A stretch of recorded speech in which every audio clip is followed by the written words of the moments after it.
picture this. It's December 1969. You're standing in a really bleak, greasy-smelling motorway cafeteria. Right. Just south of Leeds. The harsh fluorescent strip lights are buzzing overhead. Plastic trays are clashing against metal rails. I mean, the 1960s are literally weeks away from ending. And so are the Beatles, actually. Exactly. And strangely enough, George Harrison is sitting right there in this depressing cafeteria, intensely interrogating a counterworker. Which is such a weird visual. It is. He's asking whether the mushroom soup has meat stock in it. Yeah, it's a brilliantly surreal visual to start with. The quiet Beatle, trying to navigate strict vegetarianism in a working-class Yorkshire transport cafe at the tail end of the swinging 60s. The contrast is just amazing. But look right next to him. There's a guy with shoulder-length hair, this massive biblical beard, wearing an enormous fur coat indoors. Oh, the fur coat. Yeah. And he's at the counter, piling a plate high with a massive British fry-up, like eggs, chips, bacon, beans. And he grabs a highly synthetic-looking trifle in a frilled paper cup for dessert.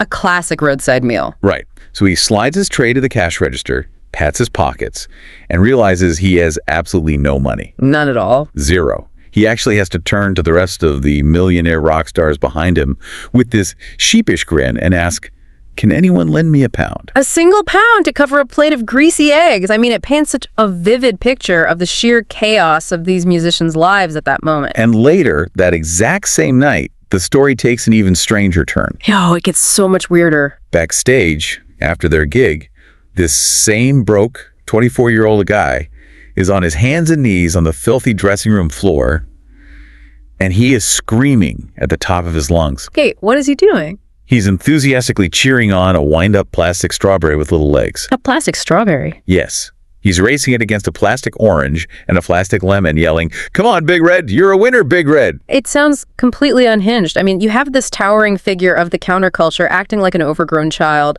playing with clockwork fruit on a dirty floor. Well, here's the reveal. That goofy, broke, toy-racing kid cheering for Big Red. That is Eric Clapton. Wow. The man whose name was famously being spray-painted onto the brick walls of London Underground stations, accompanied by just two words, is God. The juxtaposition there between the public deity and the private reality, it's just jarring. It really is. Welcome to this deep dive. Today our mission is to explore the brilliant, complex, and deeply contradictory early life of Eric Clapton. Yeah. We're pulling from Philip Norman's incredibly well-researched biography, SlowHand. Which is a fantastic book, by the way. Oh, totally. And whether you're a die-hard music fan who knows every guitar lick, or you're just insanely curious about human psychology, this deep dive is going to reveal how profound childhood trauma, an obsessive need for perfection, and a desperate search for authenticity forged one of the greatest instrumentalists of the 20th century. Because to truly understand the sheer emotional weight of the music he created, you have to understand the deeply fractured mind that needed to create it in the first place. Exactly. To figure out why a working-class kid from the leafy, polite English village of Ripley became so utterly obsessed with the agonizing wail of the American blues, we can't start with guitars. No, we really can't. We have to start with a devastating family secret. We do. We need to go back to the rather bleak circumstances of his birth. So Eric was born in March 1945. Okay. And his mother, Pat, was just 15 years old at the time. Just 15. Right. His biological father was a 24-year-old Canadian soldier who had been stationed nearby in the lead-up to D-Day. And, as was tragically common during the war, this soldier vanished back across the Atlantic before Eric was even born. Wait, I'm trying to wrap my head around how a family handles that in 1940s rural England. It wasn't easy. The social stigma of a 15-year-old unwed mother in a small village must have been absolutely immense. How do you even hide something like that? Well, you construct an elaborate, life-altering fiction. The family decided the shame was simply too much to bear publicly. So Eric was raised in a tiny, cramped, two-room house with no electricity and no indoor bathroom. He was raised by his grandmother, Rose, and her younger second husband, Jack Clapp. Right. From the very moment he could understand words, Eric was taught to believe that Rose and Jack were his actual mother and father. And his real mother, Pat. He was told she was his older sister. Okay, let's unpack this. Imagine being a child and suddenly realizing your entire life is an intricate simulation designed to protect the family's reputation. Right, a total fabrication. The people you thought were your parents are actually your grandparents. Your big brother is actually your uncle. Your older sister is actually your mother. It's a complete inversion of reality. It is. Yeah. But the timeline here is what really gets me. He didn't find this out as an adult. Not at all. The illusion shattered when he was just 9 years old. Just 9. Yeah. Pat, who had eventually moved to Canada and married a different soldier, returns to England for a visit. And she brings her new husband and her 2 new children. By this point, young Eric has started to figure things out. You know, he's heard the village whispers. He knows the truth. Kids always pick up on that stuff. Exactly. So he goes to the docks in Southampton to meet her boat. He's standing there, a 9-year-old boy, hoping that finally his real mother is going to claim him and take him away. Oh, man. He looks at her and asks this absolutely heartbreaking question, "Can I call you mommy now?" And her response is just brutal. It's chilling. She coldly tells him no. Wow. She tells him that after everything his grandparents have done to raise him, he needs to keep pretending she is just his sister. That is so heavy. And then, for the entire duration of her visit, Eric has to sit quietly in that cramped house and watch her be a doting, loving mummy to his new half-siblings, while completely icing him out. She basically looked him in the eye and essentially said, "I don't want you, but watch me want them." If we connect this to the bigger picture, the psychological fallout of that specific rejection is really the key to everything that follows. Yeah, I can see that. Philip Nallman's book refers to him from this point forward as the wounded child. Eric learned in the most brutal way a child can that the adult world was built entirely on lies. Everyone he trusted. Everyone. The people closest to him had lied to his face every day of his life. He developed a massive fear of rejection. He became moody, he isolated himself, and he formed a lifelong pattern of needing the people around him to build a buffer between him and reality. But when human relationships prove to be that untrustworthy and that painful, a kid doesn't just stop needing comfort. No, they don't. They just find it somewhere else. They retreat into things they can actually control. And for Eric, this survival mechanism manifested as these intense, hyper-focused obsessions with inanimate objects. And we're not talking about passing childhood phases here. His need for control was absolute. He sought mastery over objects because he had zero mastery over his own life. Exactly. When he got into cycling, he didn't just ride a bike around the village. He hunted down a very specific mail-order Girard racing bike. He acquired all the professional-grade gear, and he actually shaved his legs because that's what the Tour de France professionals did. Total immersion. Yes. When he saw the movie The Magnificent Seven, he bought a throwing knife and spent hours alone in his room, meticulously practicing throwing it at his bedroom door. Just trying to perfectly emulate James Coburn. Right. He was trying to inhabit these identities perfectly, and his obsession with clothes followed the exact same pattern. He became fascinated by the bespoke tailoring of London's elite Savile Row. Which is funny considering his background. Well, yeah. His family lived in a house without a bathroom. They obviously couldn't afford custom suits. No. So he would force his grandmother to painstakingly sew stiff, detachable white collars onto his dark shirts, just to artificially mimic that specific aristocratic look. If it wasn't perfectly authentic, he wanted nothing to do with it. Which perfectly sets the stage for his collision with music. The cheerful, sanitized pop music of the day, like Cliff Richard, did absolutely nothing for him. I mean, it probably sounded like more lies. Exactly. But then there's this pivotal Saturday morning. He's listening to a children's radio request show called Children's Favorites. Okay. It was hosted by this very traditional broadcaster named Uncle Mac. Usually this show played novelty songs like Nellie the Elephant. Just standard kid stuff. Right. But some older child had mailed in a request for a song called Whoopin' the Blues by the American blues duo Sonny Terry and Brownie McGee. Oh, wow. Uncle Mac played it, likely assuming it was just a funny, fast-paced novelty track. But for Eric, hearing that raw, chugging harmonica and those desperate falsetto whoops coming through the radio speaker, it was a visceral shock. It completely rewired his brain. This raises an important question, doesn't it? What's that? Why would the music of marginalized, impoverished Black Americans from the Mississippi Delta resonate so fiercely with a white, suburban English schoolboy in the 1950s? What is the actual mechanism connecting those two completely different worlds? I mean, I'm putting myself in his shoes. You're sitting in leafy Surrey. You're carrying this incredibly dark family secret, feeling utterly unlovable. Why the blues? Well, Eric himself explained it years later. He said he felt like his back was against the wall. Wow. He felt like a total outcast carrying a shameful burden. Now, think about the structural mechanics of the Delta blues. Conceptually, it's often just one lone man with an acoustic guitar standing up against a cruel, indifferent, and oppressive world. Just him and the guitar. Right. To Eric, that sonic structure spoke directly to his nervous system. In a world that he firmly believed was built on deceptions, the blues was pure, unfiltered truth. It didn't try to hide the pain, it weaponized it. He eventually tracks down the album King of the Delta Blues Singers by Robert Johnson.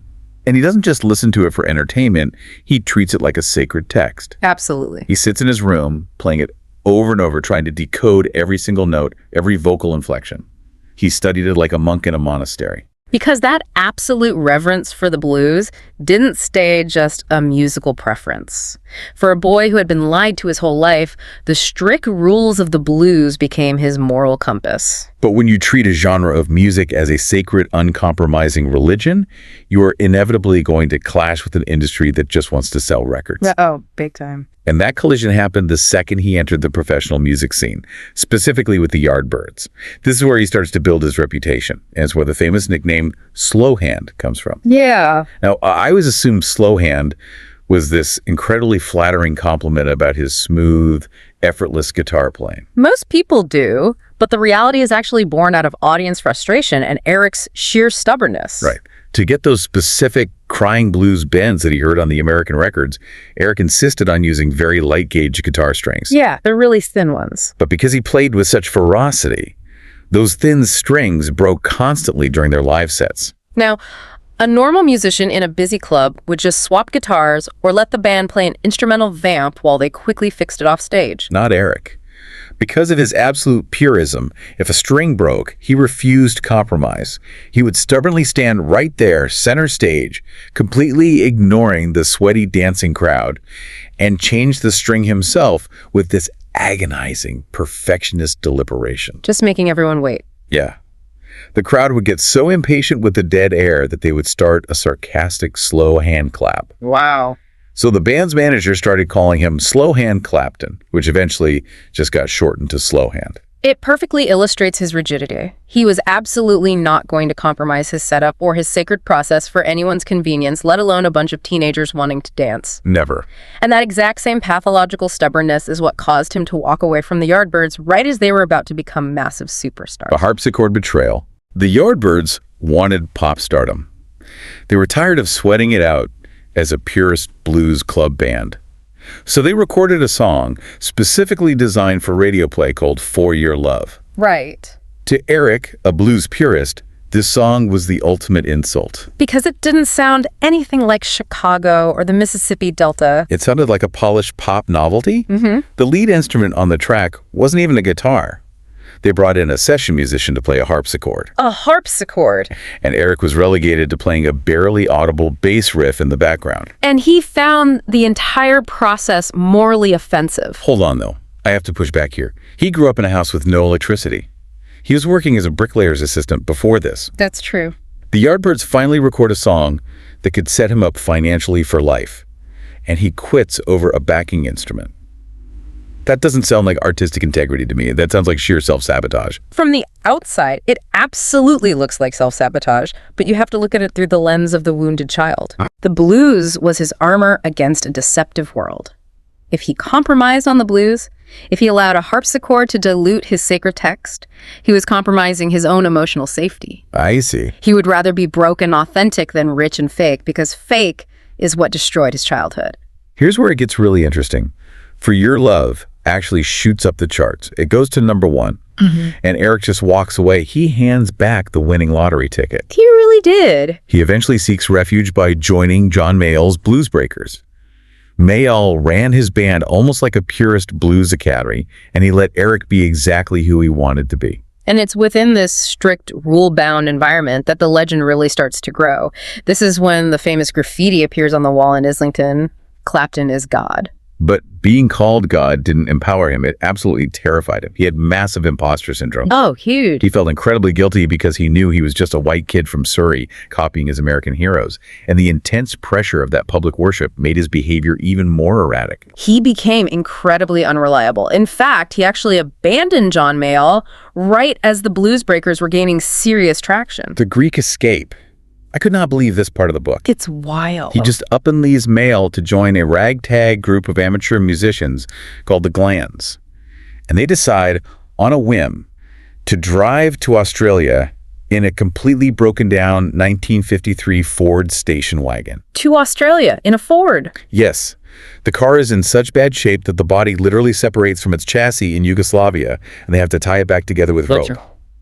They only make it as far as Athens, where they're totally broke, literally eating raw meat from a butcher in the street just to survive. It's a spectacularly disastrous decision, driven purely by his need to escape expectations. So they finally get a gig playing at an underground club called the Igloo. But the manager of the club, a man with very serious criminal underworld connections, realizes he somehow has the famous guitar player who played on the international hit song For Your Love. Right. He knows he struck gold. Exactly. So he essentially holds Eric hostage to keep him playing at the club. He moves Eric into his own house. The other band members get tipped off by locals that if Eric tries to break his contract and leave, the manager's heavies might literally cut off his hands. Which is a fairly significant existential threat for a professional guitar player. Right. So they have to orchestrate this desperate cinematic escape. They flee immediately after a gig, abandon all their heavy musical equipment, and literally hide in the public toilets at the Athens train station. Just hiding in the bathroom. Yeah. They are terrified the mob is going to sweep the station and find them before the train out of the country arrives. And the irony is, after all that madness, he just strolls back into London, calls John Mayall from a payphone, and asks for his old job back. And Mayall says yes. Which Mayall gives him, yeah. But that chaotic trip to Greece fundamentally changed something in his musical philosophy. Also, he realizes that simply copying the old acoustic blues masters note for note isn't enough to protect him anymore. He needs to push the boundaries of the sound itself.